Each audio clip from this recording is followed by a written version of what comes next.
love that. I think that's like where the power of and comes in, that something can be hard and it can be good. Something can be hard and it can be fun. Welcome to Spot Me Sis, the podcast where real conversation meets real growth. We're Michaela and Britt. We're moms, business owners, and friends who work out together, and we believe that everything gets stronger when you put in the reps. From faith and finances to mindset, motherhood, and all the messy middle, these are the conversations that happen between sets, and now we're bringing them to you. Around here, we believe growth happens when you stretch your muscles and your mindset. So grab your favorite drink and let's get into it. Hello, and welcome back to Spot Me Sis. Today's episode is sponsored by sourdough. Yeah, Britt has become a sourdough connoisseur. Call me a professional. Yeah, she really has. I have made probably 16 loaves in the last month.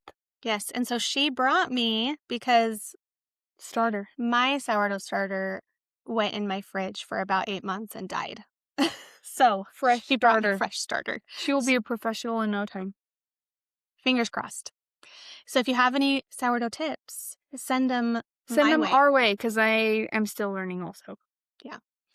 Okay, let's get into today's conversation. So we're super excited. Full disclosure, we recorded an episode about this, and then we were like, well, that sucked. We went a little off the rails. So we're going to try and rein it in today. We're going to try and have manners and be respectful. Britt. AKA me. Me. So start us off. Where you lead and I will follow. Okay. So here's the thing. We were talking about parenting, all right? Controversial subject. But we were talking about kind of this trend that we've been seeing with, I don't know, like being very passive, but also maybe being too much in our emotions, like putting too much stock in how we feel. And so that's kind of the premise of our conversation today. And we wanted to start off to help us rein in a little bit. We want to start off with this post that we actually found on Instagram. And it's from Oh Hey Megan is her account. We'll put her in the show notes because she did a really, really amazing post. And so we're just going to read a little bit of it, kind of set the stage a little bit for our conversation. So I guess I'll just read this one first. She says, the world has taught us that every uncomfortable feeling is a trigger. Every hardship is trauma. Every demand placed on us is too hard. Okay, so what are your thoughts about that? I think one thing to start with, I think a lot of us get uncomfortable when our children are uncomfortable. I think we want to lighten their burdens or ease their hardships, and take away their pains and prevent their traumas, so-called traumas. Is this the one that you read? The part right under it says, that's not biblical wisdom, that's self-centered fragility. When we are constantly worrying about what that will do to our children or overprotecting them or like stepping in to fight their battles, it really does kind of make them hyper aware, almost put them in a state of victimhood and have them be hyper aware of what does this do to me, or almost scare them into like, it does make them hyper aware or more fragile or self-centered. So I think that doesn't really make them a person that other people want to be around or a healthy individual that can have healthy relationships that other people can be around long term. Yeah. My husband and I have had a lot of conversations around this and like similar topics. And one of his pet peeves with kind of like the trends going on right now in the world with what he sees as far as like language used and stuff is, I have to protect my peace. And we've talked a lot about that where it's like, okay, yes, there are boundaries that we should set for our own mental health, emotional, like well-being, right? Um, Physical well-being, all of those things. But it's almost like we've taken it too far. And we can talk about like the overcompensating aspect too, how we've kind of overcompensated a little bit. But I think we kind of take it too far where it's like, oh, I'm protecting my peace by not doing these things that are uncomfortable, where you cannot grow if you're never going to be uncomfortable. Right. And so I just have seen, like within extended family members or, like friends and stuff, I've kind of seen this play out a little bit where they're stepping in if their, child does something to another child.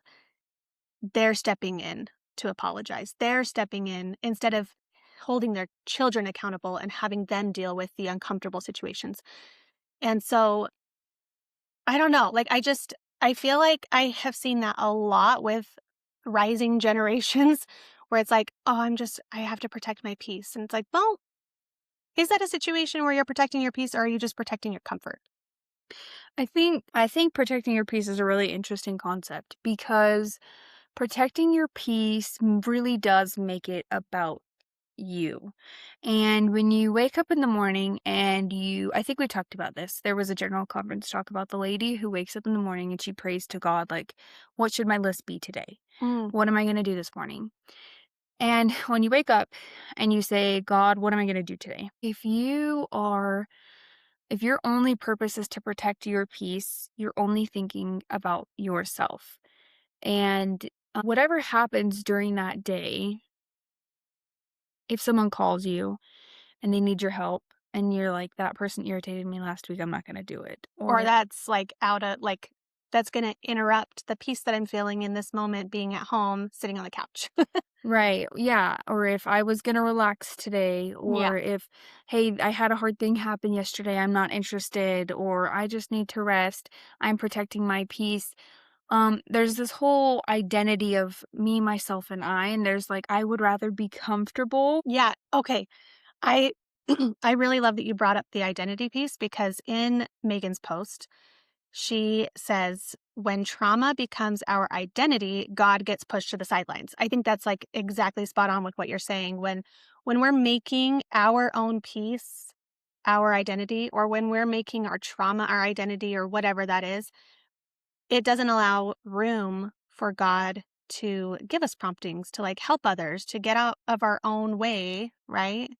And do those things that he needs us to do. Exactly. And if we're not teaching our children to look outward and to do so, if we're tying this back into parenthood and Mhm. to being uncomfortable, how are we teaching our children to have discomfort, to trust in God, to have feelings that are triggering and Mhm. hard, not run away from them? How do we do that? What are we seeing that is maybe wrong, and what are we doing that is right? What are we seeing that Yeah. ourselves do that is wrong? Yeah, I think like it's a really interesting concept. Like I want to bring in the overcompensational or yeah, overcompensating a little bit into this because this is something that I've seen happen is, you think back to like our parents' generation maybe, right? And how they grew up. And and then you go to our generation and it's like we kind of swing the other direction because we don't want it to be the same. And how we grew up was like we were out, like we had like free reign. It was like, okay, come back when it's dinner time or like come back when the street lamps, turn on or whatever. Mhm. And so there was a lot less maybe like parental oversight kind of. Mhm. And now it's almost like the next generation saw that and it's like swinging the other direction where it's like too much. Why do you think that is? Do you think that, like, we got into too much trouble, and so we don't want our kids to get into trouble? Do you think that we felt like we weren't being loved and watched over enough? Yeah, I honestly don't know, but I feel like even outside of like parenthood, that is kind of a principle that happens where each generation kind of And it's not even each generation overcompensating. It's almost like you've got one generation that does it over here on the left. You've got the next generation that overcompensates and goes to the right. And then the following generation kind of goes in the middle. And then it kind of happens again. Like it's like this pattern that you kind of see play out through the generations. Um, so I don't know exactly what it is. Like, I don't know if it's our desire to, because we have like an innate desire to improve on things and to change things. And so I don't know if it's that. Mhm. I don't know. But yeah, so talking about, like this generation and us raising kids and stuff, yeah, how can we So I know for me, like, as far as feelings go, I'm a lot like my mother. If I had a feeling, my mother was very much like a, let's go out to dinner. Like, we don't have to talk about it. It'll be like she'll tell a joke, she'll crank the radio, she'll move on, avoid the feelings? avoid the feelings, and let's just like change the entire subject. And I find myself doing that with my children. And so how like I'm not teaching them to focus on their trauma necessarily, but I'm also not teaching them to face their trauma and work through it either. Mhm. So then what? Yeah. And I'm almost the opposite where I'm like too much in my feelings a lot of the time. And, like I resonate with the having that like become your identity. Like Mm, having my emotions mhm. become my identity. That's kind of what I resonate more with. And so, yeah, it's like how do we not do that? How do we healthily talk about and So you take my kids for a weekend, I'll take your kids for a weekend, and then we'll just perfect. Yeah, because we hopefully need they'll come well-rounded. because we need to be able to, talk about our feelings and be aware of them in a healthy way, Mhm. right? Mhm. But not make it our whole identity and not use it as a crutch or an excuse or like, oh, I'm so triggered. So Megan talks about this in her post. She says, a generation obsessed with being triggered is a generation being discipled to avoid endurance, self control, and obedience, which I love. Like she says, growth doesn't happen in bubble wrap. So we talked about last time, and I want to bring it into this conversation. We talked about the resilience, like how do we build resilience, right? And I think being resilient doesn't mean avoiding your feelings and like never talking about them and pushing them aside because that's not healthy, right? And I think that is where we saw the previous generations go wrong. Mhm. And that is where the overcompensating came in. It's Mhm. like they never talked about their feelings. Look what happened, right? Like these feelings that were just pent up and like they didn't have the outlet. They didn't know how to deal with those feelings. Like it caused so much heartache and trauma Mhm. that now we've swung the opposite and it's like all we ever talk about is our feelings and we use our feelings as scapegoats and we use them as our identity. Mhm. So, yeah, I mean, we want our kids to be resilient and to have self-control and to be obedient, right? And so, how do we have that balance? How do we find that balance? Well, I just swiped over one of these. This is a good one. This is on Megan's post also. Um, I don't know what order I'm in, but all of these slides are It's a so carousel good. post and we're It's a just going through Okay, I'm just screenshots. gonna read one of them because these are so good. Scripture calls believers to rejoice in suffering, not because suffering feels good, but because God uses it to sanctify, mature, and refine his people. Pain does not define us, God does. And the next one says, if we train our children to avoid discomfort instead of trusting God through it, we're not preparing them for faithfulness, we're preparing them for spiritual collapse. Discomfort isn't the enemy, misplaced trust is. I love that. It reminds me of a conversation I had with Kirk, my husband, where we were talking about resilience. And he's like, that is why I take my kids ice fishing because it's hard. It's uncomfortable, right? Like you're out there in the cold. It can be windy. Ugh, I've been once and I don't like wind and it was very windy. And so, yeah, it's very uncomfortable and not where I want to be. But like things like that teach our kids. to be resilient, right? Putting them in those uncomfortable yet safe situations. Now, some people are probably thinking, ice fishing? That's not safe.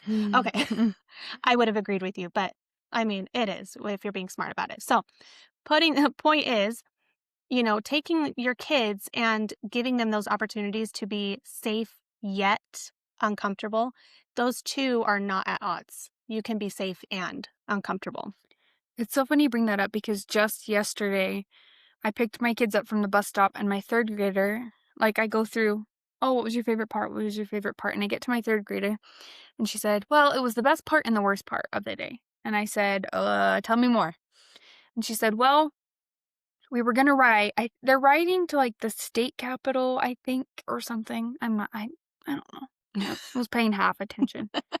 And she was so excited because she was brainstorming and she had all of these ideas and this was gonna be like so exciting. And she just knew it was gonna be great. And then she started writing and she realized how hard the writing process was. And so then slowly it became the worst part of the day because it was a hard thing. And this is something I've tried to drill into my children's head. It's funny because we had this conversation, what was it now, 3 weeks ago? And so I've actually been trying to drill this concept into my children's heads. So I said, like, oh, yeah, so like it was good, but it was hard. And my kindergartner chimes in and he says, yeah, it's like sweeping and mopping the floors. I love sweeping and mopping the floors, but it's really hard. And of course, my third grader says sweeping and mopping the floors is not fun or easy or, I agree. but but it was a good learning. Like it is, our kids can learn that Mhm. some things are fun, but they are hard and you have to work through. Like now we can go home and we can work on this essay that, remember at the beginning of this, you thought this was going to be really fun and you were excited, and we can still love this writing process and still love all of these ideas that you want to share and work through the hard part so that we can get to the end and still enjoy. So, I love that. I think that's like where the power of and comes in, that mhm, something can be hard and it can be good. Something can be hard and it can be fun. right. Um, so I think that's really, really powerful. I love that you've been like intentionally looking for those opportunities to teach your kids that. Well, we'll see if it sticks. Well, I mean, I'm, 30 something years old and it still hasn't, that's still something that I struggle with and have to remind myself Kids of. are a So lot more absorbent than us. that's true. So it's interesting, like kind of going into the Bible, with this, or just all the scriptures. It's interesting because I don't think like I'm thinking of all of the different stories in the scriptures, and I'm not sure that there is one story that doesn't have some kind of pain or suffering before the miracle or before the growth. I don't think one exists. Like, can you think of one? I can't even think of one in my own life. Yeah, I don't think that exists. And so the Bible, like it doesn't, like, it shows the pain and the suffering, right? It doesn't avoid it. It doesn't minimize it, just Mm-mm. like we shouldn't in our own life. We can Mhm. acknowledge the pain and the suffering and not build our identity around it, right? And so again, it's that balance. It's like it's the opposition in all things. Yeah. It's the we could almost not even see the miracle without having seen the Yeah. discomfort. I really like, so I was reading about Hannah recently, and I think she is a really good example of this because how many years, like, I don't even know that the Bible tells us how many years she experienced infertility, but it was a long time. And I never really realized until I just read it again that it says she was provoked like all the time. And it was by, I believe it says it was by the other wife because her husband had two wives. And the other one had kids and was able to, get pregnant and everything. And she was constantly provoked by her. And so it was like thrown in her face all the time that she wasn't able to have kids. So she was in this pain and suffering state for years. And it was really, really difficult for her. And you read those verses in the Bible and like it's very obvious that she really, really struggled with it and it was very painful for her. And yet, so she felt that pain and she didn't, shy away from it, but it didn't become her entire identity because going back to that post from Megan, she talked about how if we let it become our identity, God isn't able to do his work, right? Like we kind of shut God out. And Hannah is a really good example of not doing that because she felt that pain. She didn't shy away from her emotions around it. And yet she still showed up. She still went to the temple. She still, was doing all of these things. And I just think that's a really, really cool story of like it's very relevant, I feel like. To not letting the trauma or the Yeah. triggers become your identity Yes. or Yes. becoming, like, so The main enveloped in being. victimhood. Yes. Yeah. And yeah, I think the victimhood, like, I just feel, I guess now, like, when I see the protect my peace, like, the majority of the time, I feel like it is centered in the victim mentality. And again, I will say, I think boundaries, of course, are super, super important, but not hiding behind those and making those your identity. Right. And so I think the majority of the time when I see these reels and like these different things on social media about like, oh, I'm just protecting my peace, or I've seen it from, I mean, like the world is so divisive right now. And I've seen either side, either political party, it doesn't matter which one, um, saying that, like, cut the people out of your life because you need to protect your peace. Cut everybody out of your life who doesn't agree with you because you need to protect your peace. Like, no, I think no. I think that's the entire difference is turning entirely inward and being shut in from the world to, again, like, be the center of yourself and just have all of your thoughts and feelings revolve around yourself versus, again, if you're praying to God and you're looking outward, you can change who you're spending your time with, what you're spending your time on, where your focus is, all of those things. Like, you can change direction, right? Like, you can say, like, I'm not doing that anymore. I'm Mhm. not gonna be around this anymore. I'm not gonna. Do you see what I'm saying? Yeah. Like, it doesn't have to be, rather than cutting people out of your life, you can And there are toxic people, yeah, sure. yeah. But I think we're talking about something different here where it's like, if you are hiding behind, oh, well, that triggers me. Oh, well, you're causing me trauma. When it might not be that. It might be you avoiding.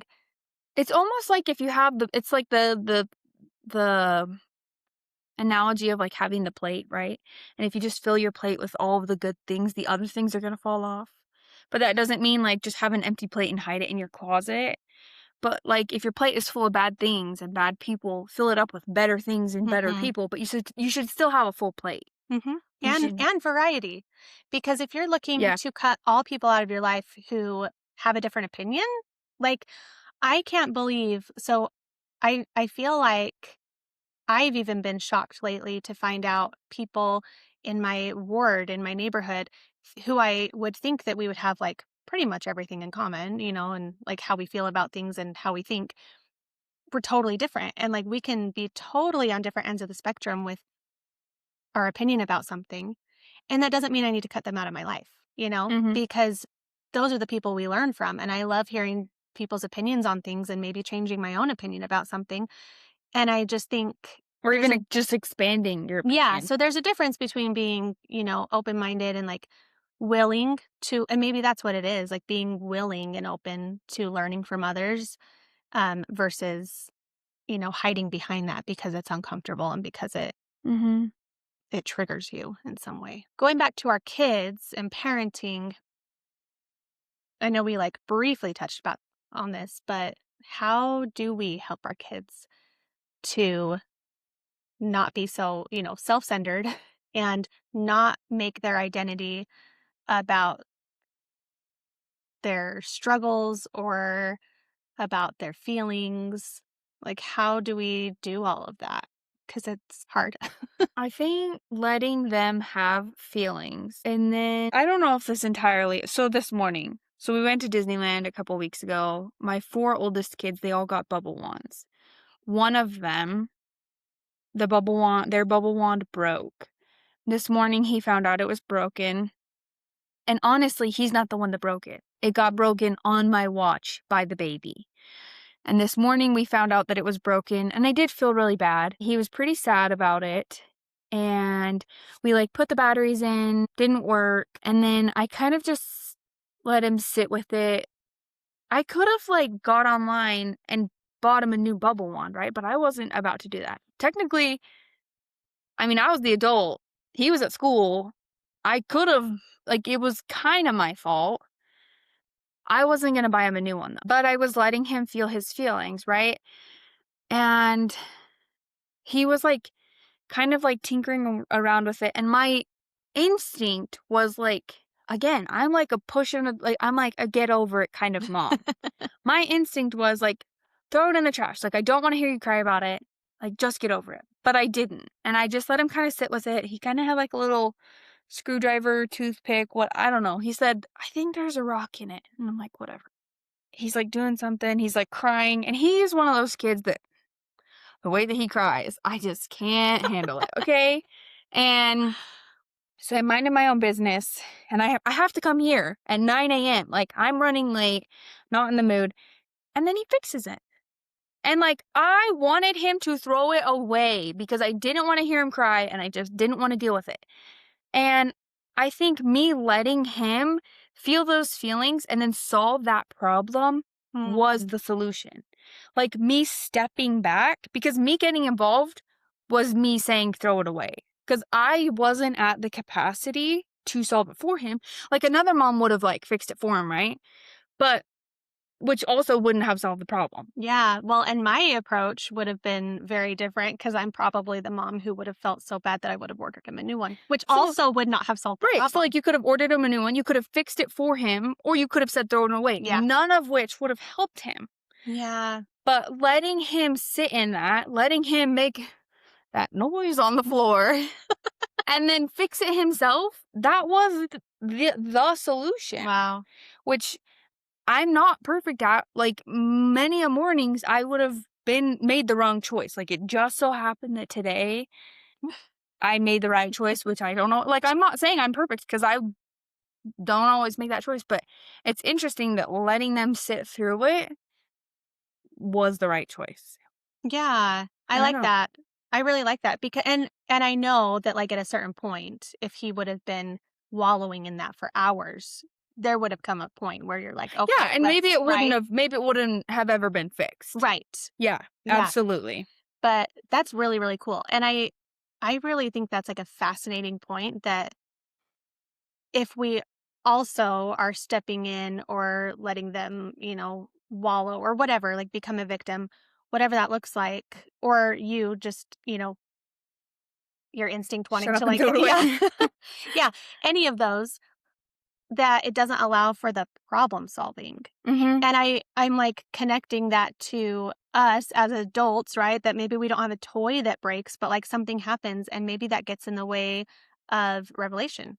Maybe that gets in the way of the inspiration that helps us problem solve instead of stay in that victim state. Mhm. Yeah. So, that's really cool. It was cool. And by the way, we literally all cheered for him and we said, "Oh, and you solved the problem." We used those words this morning, so hopefully that Oh, encourages it in the future. oh, I love that. It was a good win for him. So, Good parenting win. Good job. once in a lifetime. That's awesome. That's awesome. So, to wrap it up, I think it's her last slide that she has on this post. She said, "Stop letting your feelings run the show. Stop building your identity around comfort, trauma, or what triggers you." And I would say also, avoid having your kids do that, right? Anchor your heart in Christ, surrender every discomfort to Him, and teach your children to do the same.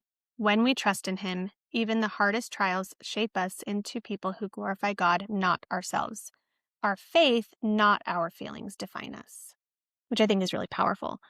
So, we are very, very imperfect parents and do not have all the answers.